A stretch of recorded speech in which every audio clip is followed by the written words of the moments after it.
अस्सलाम वालेकुम dear students. उम्मीद करता हूँ कि आप सब खैरियत से होंगे। आज हम chapter number 6 class first year का फ्लूइड डायनामिक्स डिस्कस करने जा रहे हैं और इसका आज हम फर्स्ट आर्टिकल डिस्कस करेंगे जिसे हम नाम दे रहे हैं बेटा फ्लूइड डायनामिक्स का। तो फ्लूइड डायनामिक्स में पहला पॉइंट होता है मैटर का। मैटर क्या है? कोई भी आपके पास सब्सटेंस होता है जो basically substance mass and space को ऑक्यूपाई करता है। मैस एंड स्पेस, जब मैस एंड स्पेस ऑक्यूपाई करेगा तो बेसिकली वो टर्म आपके पास मैटर कहलवाती है। और जब हम इस मैटर का बिहेवियर डिस्कस करते हैं तो कुछ मैटर ऐसे होते हैं जो फ्लो नहीं कर सकते। लाइक एज अगर हम डिस्कस करें सॉलिड पॉइंट को, तो सॉलिड भी आपके पास एक मैटर है, लेकिन ये सॉलिड फ्लो नहीं कर सकता। अगर ये सॉलिड फ्लो नहीं करेगा तो ये एक सिंपल आपके पास मटेरियल कहलवाता है।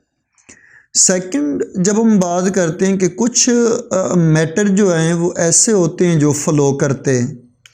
अब जो मटेरियल फ्लो करते हैं उन टर्म्स को हम नाम देते हैं फ्लूइड का। अब फ्लूइड को जब हम कैटेगरी में कन्वर्ट करते हैं और ब्रांचेस टाइप्स में कन्वर्ट करते हैं तो फ्लूइड की बेसिकली 2 टाइप्स होती हैं। एक आपके पास लिक्विड होता है और एक आपके पास गैसेस होता है। थर्ड टाइप्स प्लाज्मा की होती है, लेकिन हमारे इस टॉपिक में प्लाज्मा का जिक्र नहीं है तो हम प्लाज्मा को डिस्कस नहीं कर रहे। इनकी ब्रांचेस को डिस्कस करें तो फर्स्ट ऑफ ऑल हमारे पास स्टैटिक्स फ्लूइड जो है और सेकंड पॉइंट्स पर डायनामिक फ्लूइड है। अब हम डिस्कस करते हैं first of all static fluid को। इट मींस कि अगर हम डिस्कस करें the branch of fluid in which study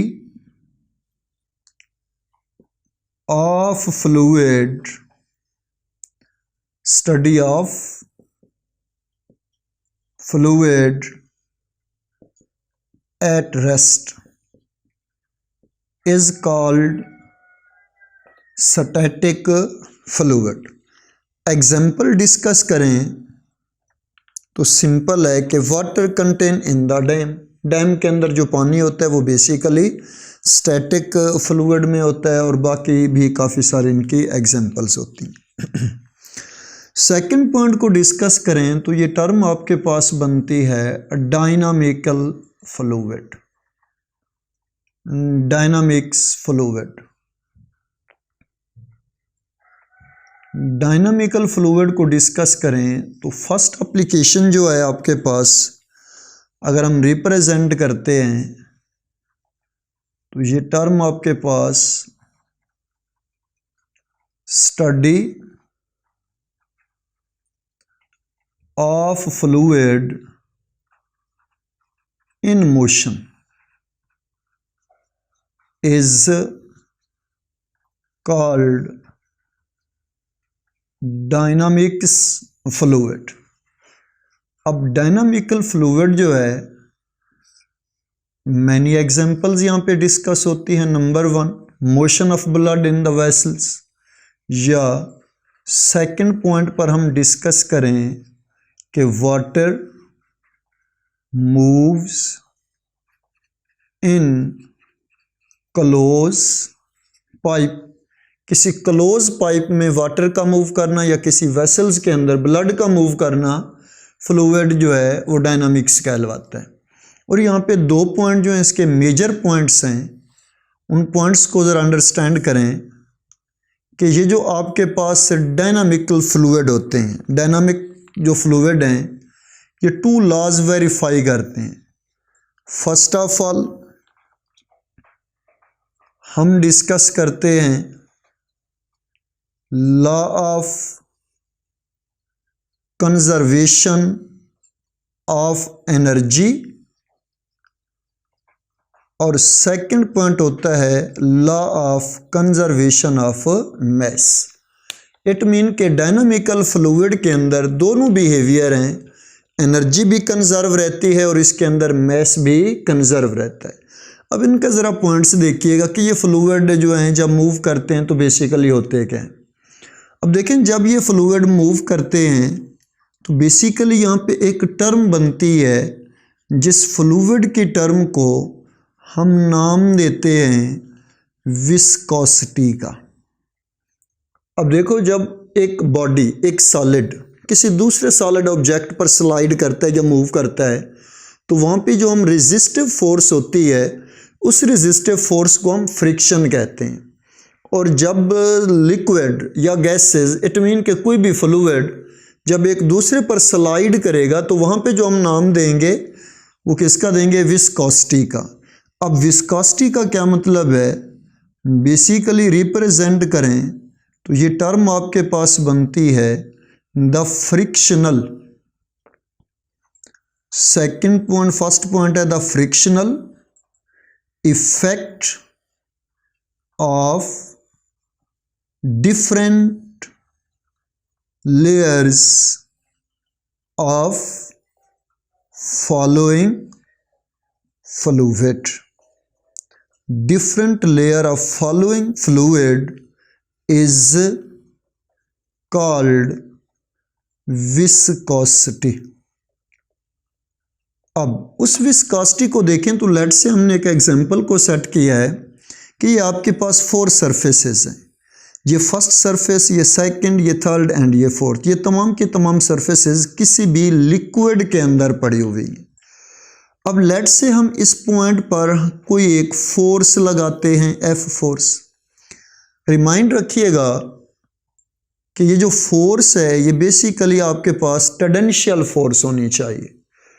normal force यानी टेंडेंशियल फोर्स होनी चाहिए, पैरेलल फोर्स कोई एक्ट नहीं करोगे। अब याद रखें, जब हम इस डायरेक्शन में फोर्स लगाते हैं, फोर्स लगा रहे हैं, अब जितना आपके पास बड़ा एरिया होगा उसे स्लाइड कराने के लिए, मूव कराने के लिए हमें लार्जर फोर्स देनी पड़ेगी। इट मीन कि ये जो फोर्स है ये डायरेक्टली प्रोपोर्शनल होता है एरिया के। अब यहाँ पर अगर डिस्कस करें तो ये 4th लेयर्स हैं, first, second, third and fourth. जब इसे हम स्लाइड करते हैं तो जो लास्ट वाले यानी फर्स्ट लेयर है, इसे मूव करने में मुश्किल पेश आ रही है, दुश्वारी हो रही है। वजह कि सेकंड लेयर, थर्ड लेयर और फोर्थ लेयर इस फर्स्ट लेयर के ऊपर पड़े हुए हैं। इट मीन कि इस फर्स्ट लेयर पर सेकंड, थर्ड और फोर्थ का प्रेशर है। इट मीन कहने का ये मतलब कि जो लेयर ज़्यादा डेप्थ के अंदर होगी, देखें इस पॉइंट से इस पॉइंट तक की जो लेंथ है वो बेसिकली एल के इक्वल है। अब सबसे जो मुश्किल तरीन, इट मीन के डिफ़िकल्ट टू मूव है, वो फर्स्ट लेयर है, और इजी टू मूव जो है वो फोर्थ लेयर है। इट मीन के जो लेयर ज़्यादा डेप्थ के अंदर होगी उसे मूव कराना हमारे लिए मुश्किल हो जाएगा, ज़्यादा फोर्स देनी पड़ेगी मूव करने के लिए। और जो फ्रंट पेज, टॉप आपके पास जो व्यू है इस पॉइंट का, इसे मूव कराने के लिए हमें आसानी है, जैसे फोर्स देंगे ये स्लाइड करेगा। इट मीन कि ये फोर्स डायरेक्टली प्रोपोर्शनल होती है एरिया के।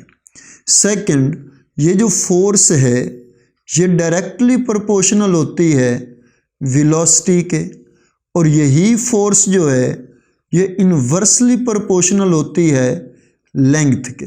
इस लेंथ को बेसिकली हम डेप्थ बोलते हैं इनसाइड द फ्लूइड। अब अगर इनको कंबाइन करके लिखें तो फोर्स वैसे, that becomes simple directly proportional, A V over आपके पास एल बन जाएगा। इसी तरीके से ये फोर्स वैसे, प्रोपोर्शनलिटी साइन को ख़त्म करें तो ये eta, that becomes equal to A V over L K. अब ये जो ईटा होता है इसे हम नाम देते हैं कोफिशिएंट ऑफ विस्कोसिटी का। कोफिशिएंट ऑफ विस्कोसिटी का क्या मतलब, यानी इस विस्कोसिटी को अगर हम डिस्कस करें तो टर्म आपके पास बनती है कोफिशिएंट ऑफ विस्कोसिटी। अब कोफिशिएंट ऑफ विस्कोसिटी को हम बेसिकली ईटा से रिप्रेजेंट करते हैं। अब ईटा होता क्या है? ईटा बेसिकली मेजरमेंट होती है, measurement of quantitative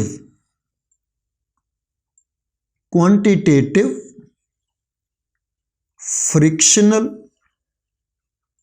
effect, quantitative frictional effect of different layers। It mean कि ये जो कोफिशिएंट ऑफ विस्कोसिटी है ये बेसिकली हमें बताता क्या है कि दो लेयर्स के दरमियान फ्रिक्शन प्रोड्यूस कितना हो रही है। फ्रिक्शन की हमें क्वांटिटेटिव वैल्यू देता है, मैग्नीट्यूड देता है उस फ्रिक्शन की जो दो डिफरेंट लेयर्स के दरमियान ऑक्यूपाई करती है। सिमिलरली टर्म को इस्तेमाल करें कि कोफिशिएंट ऑफ विस्कोसिटी को अगर यहाँ से रिप्रेजेंट करो तो ये टर्म आपके पास बन जाएगी force multiplied by length over area multiplied by velocity. Similarly अगर इसके यूनिट को डिस्कस करें तो ये जो यूनिट होता है फोर्स का यूनिट सिंपल न्यूटन, लेंथ का यूनिट मीटर ओवर एरिया का यूनिट होता है मीटर स्क्वायर, वेलोसिटी का यूनिट होता है मीटर पर सेकंड। अब ये मीटर इस मीटर से कैंसिल। विस्कोसिटी का यूनिट कोफिशिएंट ऑफ विस्कोसिटी का न्यूटन पर मीटर स्क्वायर। अब ये सेकंड ऊपर जाएगा तो ये सिंपल सेकंड बन जाएगा। अब अगर टर्म को इस्तेमाल करो आप लोग तो देखें न्यूटन पर मीटर स्क्वायर जो है ये बेसिकली पास्कल के इक्वल होता है। तो सिंपल हम इसे ये भी लिख सकते हैं कि इसका जो यूनिट बनेगा ये बेसिकली इक्वल होगा पास्कल इनटू सेकंड के। अब इसी तरह अगर इसे बेस यूनिट में कन्वर्ट करते हैं तो न्यूटन जो होता है kilogram metre per second square dot metre square है per metre square into second. It mean कि ये कोफिशिएंट ऑफ विस्कोसिटी किलोग्राम, अब ये मीटर की पावर 1 है, ये मीटर की पावर -2 है तो -1, सेकंड की पावर भी -1। ये coefficient of viscosity in the term of base unit kilogram पर मीटर पर सेकंड। अगर इसी की आप लोग डायमेंशंस डिटरमाइंड कर लें तो डायमेंशन आपके पास m l-1 t-1 और ये वेरी इंपॉर्टेंट 3 MCQs है आपके बोर्ड के हवाले से। तो ये फैक्टर बन गया। अब क्वेश्चन ये आता है कि ये जो आपके पास विस्कोसिटी होती है जिसे आप ईटा कह रहे हो, अब ये विस्कोसिटी डिपेंड कितने फैक्टर्स पर करती है, इनका डिपेंडेंट फैक्टर क्या है? तो याद रखें ये जो आपके पास विस्कोसिटी है फर्स्ट ऑफ ऑल डिपेंड करती है किसके ऊपर? नंबर 1 नेचर ऑफ मटेरियल्स या नेचर ऑफ फ्लूइड पर डिपेंड करती है। सेकंड पॉइंट, यही विस्कोसिटी डिपेंड करती है किसके ऊपर? टेम्परेचर के ऊपर। टेम्परेचर, ये विस्कोसिटी फ्लूइड की नेचर पर और टेम्परेचर पर डिपेंड करती है।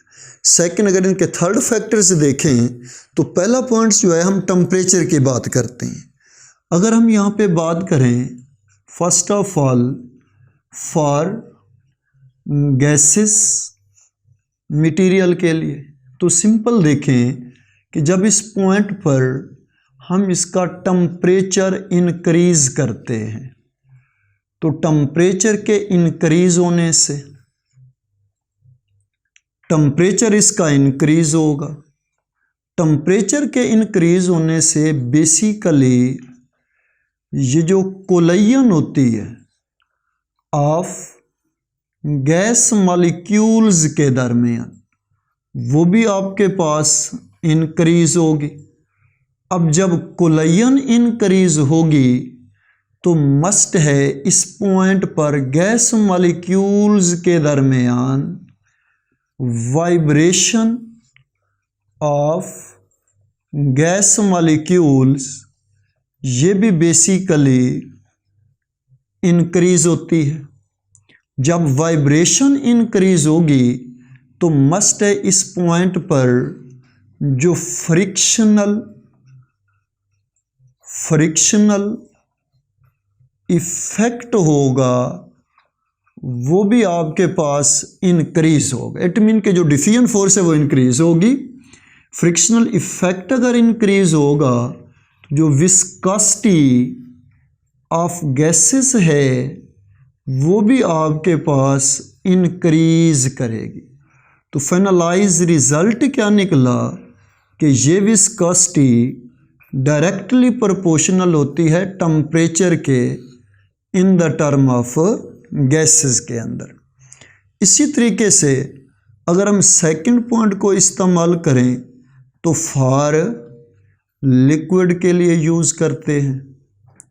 ये लिक्विड बेटा, अब लिक्विड के अंदर क्या होता है, मॉलिक्यूल्स होते हैं, वाटर वेपर ले लें, ब्लड ले लें, कोई पॉइंट्स भी ले लें। तो जैसे आप इस लिक्विड का टेम्परेचर इंक्रीज करते हो, इस लिक्विड का टेम्परेचर इंक्रीज करोगे, टेम्परेचर इंक्रीज करने से इन मॉलिक्यूल्स की बेसिकली वाइब्रेशन इंक्रीज होगी। अब जैसे आपके पास वाइब्रेशन इंक्रीज होती है तो इन लिक्विड मॉलिक्यूल के दरमियान जो बेसिकली कोहेसिव फोर्स होती है वो डिक्रीज होना स्टार्ट हो जाती है। जब कोहेसिव फोर्स डिक्रीज होगी तो इन पार्टिकल्स के दरमियान जो फ्रिक्शनल इफेक्ट होगा वो डिक्रीज करेगा, क्योंकि फ्रिक्शनल इफेक्ट कोहेसिव फोर्सेस पर डिपेंड करता है। गैसेस में कोहेसिव फोर्सेस नहीं होती, गैसेस के अंदर जो है डिफिजन फोर्सेस होती है। अब जब ये डिक्रीज करेगा तो मस्ट है विस्कोसिटी जो है वो भी आपके पास डिक्रीज करेगी। इट मीन के विस्कोसिटी का जो टेम्परेचर के साथ रिलेशन है वो इनवर्सली प्रोपोर्शनल है। इट मीन कि अगर लिक्विड का टेम्परेचर इंक्रीज करोगे तो उनकी विस्कोसिटी डिक्रीज होगी, और अगर गैसेस का टेम्परेचर इंक्रीज करोगे तो उनकी विस्कोसिटी इंक्रीज होगी। अब हमने डिफरेंट मटेरियल देखे। कुछ मटेरियल ऐसे भी थे कि जिन मटेरियल्स इजीली फ्लो कर सकते हैं, लाइक एज वाटर है, लाइक एज ब्लड है आपके पास, क्योंकि आप कहते हो कि वाटर इजीली मूव कर सकता है एज कंपेयर टू अदर्स। तो वाटर की जो विस्कोसिटी है वो सबसे लो होगी क्योंकि इसका फ्रिक्शनल इफेक्ट लो है। इट मीन कि ये 0.81 10⁻³ यूनिट क्या बनेगा, न्यूटन पर मीटर स्क्वायर इंटू सेकेंड के। और जब जो सबसे ज़्यादा मोस्ट विस्कस मीडियम है वो ग्लिसरीन है, इसकी विस्कोसिटी कितना होती है 6.29 10⁻³ न्यूटन पर मीटर स्क्वायर इंटू सेकेंड। लेकिन इन दोनों केसेस में जो टेम्परेचर है वो कांस्टेंट है। इट मीन के 30 सेल्सियस डिग्री। अब एक नीट के अंदर क्वेश्चन आ चुका है और एंट्री टेस्ट में भी उसने MCQs पूछा है। अब वहाँ पे उसने 30 डिग्री नहीं दिया, 30 डिग्री को कन्वर्ट कर दिया है केल्विन के अंदर। इट मीन कि यहाँ पर जब केल्विन में कन्वर्ट करोगे तो 273 + 30, तो 270 में 30 ऐड करें तो 100 बनता है जी। यानी ये कितना होगा 303 इंटू केल्विन। अब उसने पूछा है कि जनाब viscosity of glycerine 6.029 10⁻³ in that metres at temperature 303 kelvin. तो बच्चे परेशान हो गए, कि बुक में या हमारी स्टेटमेंट तो 30 डिग्री पे होता है, अब 30 डिग्री पे दे या उसी को केल्विन में कन्वर्ट करके दे, टेम्परेचर पर कोई इफेक्ट नहीं होगा। तो ये आपके पास हमने विस्कोसिटी पढ़ी, विस्कोसिटी के डिपेंडेंस पढ़े, और विस्कोसिटी होती क्या है, विस्कोसिटी कहते किसे हैं। विस्कोसिटी बेसिकली मेजरमेंट होती है quantitative frictional effect of different layers. अल्लाह हाफिज़, वालेकुम सलाम।